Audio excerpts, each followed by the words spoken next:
on n'arrête pas le progrès. Grâce aux outils numériques, vous pouvez poursuivre votre activité professionnelle où que vous soyez.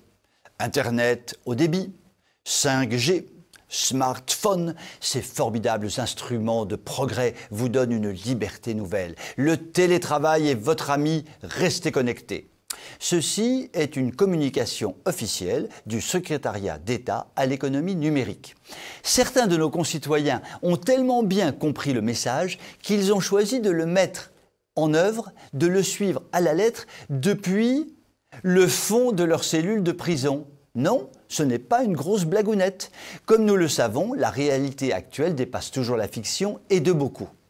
À Prades, illustre cité du Sud-Ouest qui a vu officier Jean Castex avant qu'il ne finisse à Matignon, 2 habitants, dealers de leur état et têtes de réseau, avaient fini par être coffrés par les gendarmes qui espéraient bien mettre ainsi un terme au trafic de drogue insupportable qui gangrénait la ville.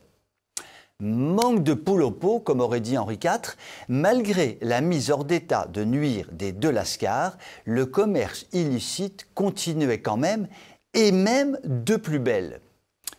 Comment cela pouvait-il se faire? Ces tristes cires avaient-ils le don d'ubiquité? Ou, comme les princesses des contes de fées, avaient-ils la capacité, à la nuit tombée, de quitter leur cellule pour aller dealer au clair de lune? La réalité est beaucoup plus prosaïque. Ils pilotaient leurs sinistres petites affaires et leurs hommes de main bien au chaud dans leurs oubliettes, évidemment grâce au téléphone dûment connecté. C'est ça le bonheur du télétravail à domicile. Une capacité à l'adaptation particulièrement impressionnante. Le moins que l'on puisse dire, c'est qu'ils ont de la ressource, une forte capacité de rebond et que le changement de cadre de vie ne les a pas beaucoup perturbés. Il paraît que M.